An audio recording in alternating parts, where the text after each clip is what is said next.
Students, today in this video we complete the reading of Sanskrit subject chapter 5 उपकार का वृक्षा beneficial trees. Students मेरे साथ इसको पढ़ने का अभ्यास करेंगे और इसका अर्थ भी समझेंगे। विद्यापुर नामनी नगर समीपे एक ग्राम आसीत। विद्यापुर नगर के समीप एक गांव था।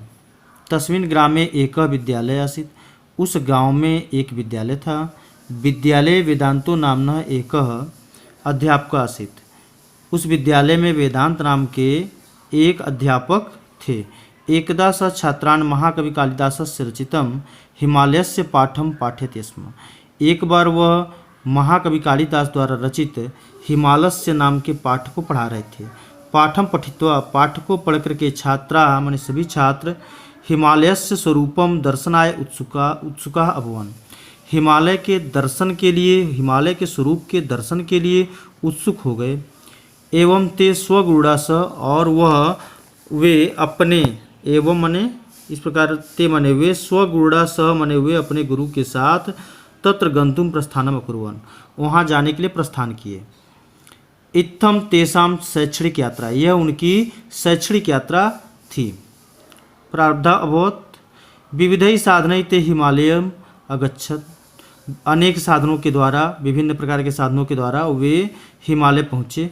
क्वचित भ्रमणम, कुछ भ्रमण करने के पश्चात दृष्टवा देख करके एक छात्र माने एक छात्र गुरुम पृच्छति, गुरु से पूछता है यत् भूक्षरणस्य, यह जो भूक्षरण है अर्थात जो यह जमीन का कटाव है, कारणम किम अस्ति, यह जो जमीन का भूमि का कटाव है किस कारण होता है।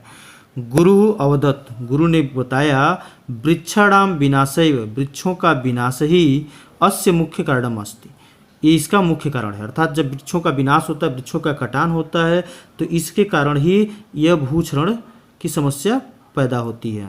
भो वत्स वृक्षा न केवलम सौंदर्यम वर्धन्ते अपितु एतैः मृत्तिका अपि सुरक्षिता भवति। उन्होंने कहा, गुरुजी ने बताया कि भो वत्स, हे पुत्र, वृक्षा न केवल सौंदर्य, वृक्ष केवल न केवल सुंदरता ही बढ़ाते हैं, वृक्ष सुंदरता ही नहीं बल्कि एतैः मृत्तिका अपि सुरक्षिता भवति, यह मिट्टी को भी सुरक्षित करते हैं। वृक्षाणाम अभावे मरुस्थलस्य प्रसारस्य महती संभावना, कह रहे हैं कि वृक्षों के अभाव के कारण, वृक्षाणाम अभावे माने वृक्षों के अभाव के कारण अर्थात वृक्ष न होने के कारण मरुस्थल से प्रसारस्य महती संभावना की, और पूरी पृथ्वी पर, धरती पर मरुस्थल की संभावना बढ़ जाती है।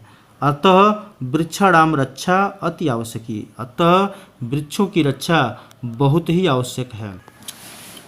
अपरः छात्र गुरु पृच्छत, दूसरा छात्र गुरु से पूछता है महोदय यदि वृक्षाणाम एतावद् महत्वम अस्ति तहि जना वृक्षाणाम कर्तनम किमर्थम कुर्वन्ति। दूसरे विद्यार्थी ने पूछा महोदय श्रीमान यदि वृक्षों का इतना महत्व है तो फिर लोग वृक्षों का कर्तन, वृक्षों को क्यों काटते हैं, किस लिए काटते हैं। गुरु अकथयत, गुरु ने कहा वत्स अस्माकं देशे बहवः जना निरक्षरा सन्ति। उन्होंने कहा कि हे पुत्र, हमारे देश में बहुत से लोग निरक्षर हैं। ते वृक्षाणाम महत्वम न जानन्ति, वे वृक्षों का महत्व नहीं जानते। केचित साक्षरो अपि स्वार्थ पूर्ते वृक्षाणाम छिन्दन्ति, कुछ जो शिक्षित लोग हैं वह अपनी स्वार्थ पूर्ति के लिए वृक्षों का कर्तन करते हैं अर्थात वृक्षों को काटते हैं। ते इदम न जानाति यत वृक्षेषु अपि जीवनम भवन्ति, उनको यह नहीं पता है कि वृक्ष से ही जीवन है। वृक्ष छेदे जीव हत्या भवति, और वृक्ष काटने से जीव हत्या के समान पाप लगता है। महाभारते अस्ति एका कथा अस्ति, महाभारत में भी एक कथा कही गई है। एकदा इंद्र एकम वृक्षम अछिन्नत येन सह जीवबद्धस्य पापे नियुक्त अभवत्। एक बार महाभारत में बताया गया एक कथा प्रचलित है कि एक बार इंद्र, देवताओं के राजा इंद्र ने एक वृक्ष को अछिन्नत मतलब काट दिया, मतलब एक जीव की उन्होंने, एक पेड़ को उन्होंने काट दिया। एन सह जीववधस्य पापे नियुक्त अभवत्, जिसके कारण वह जीववध के पाप से युक्त हो, अर्थात उनके ऊपर जीव हत्या का पाप लग गया। किम युवम विश्वविख्यात महावैज्ञानिक श्री जगदीश चंद्र बसु महोदय से विषय न जानित, क्या आप विश्वविख्यात महावैज्ञानिक श्री जगदीश चंद्र बसु महोदय के विषय में नहीं जानते। एन अखिल अलिखत, जिन्होंने लिखा था यत कि वृक्षेषु अप्य जीव सत्ता अस्ति, कि पेड़ों में भी अर्थात वृक्षों में भी जीवन होता है, जीव होता है। एक वृक्षरोपणम 10 पुत्रम समम भवति, एक वृक्ष लगाना 10 पुत्रों के समान होता है। अन्य छात्र पृच्छत, दूसरा छात्र आकर पूछता है, कहता है भो महोदय, हे महोदय, अस्माकं शास्त्रेषु वृक्षाणाम विषय किम वर्णितम अस्ति, कि हमारे शास्त्रों में वृक्षों के विषय में क्या वर्णित है। कृपया अस्मिन् विषये किंचित उपदिशतु, अर्थात कृपया इस विषय पर कुछ उपदेश दीजिए। गुरु कहते हैं वत्सा, हे पुत्रों, हे वत्स श्रुण्वन्तु, सुनो।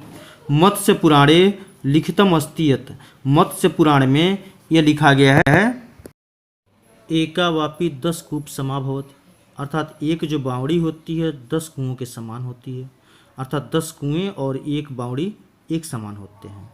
एक हृदय 10 वापी समो भवति, और एक जो तालाब होता है, हृदय मीन्स होता है तालाब, एक तालाब जो होता है वह 10 वापी के समान होता है, अर्थात एक तालाब जो होता है वह 10 वापी, और आपने देखा कि एक वापी में कितने कितने कुएं होते हैं, 10 कुएं, और इस तरह से एक तालाब में 10 वापी होते हैं, मतलब लगभग 100 कुएं।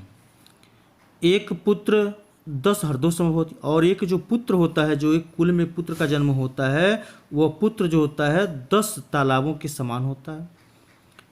एक वृक्ष और एक पेड़ जो होता है वह 10 पुत्रों समभवति, वह जो होता है एक पेड़ जो होता है वह 10 पुत्रों के समान होता है। अर्थात आपने देखा होगा कि इस लाइन में आपको बताया गया होगा कि एक पेड़ का महत्व कितना बड़ा होता है।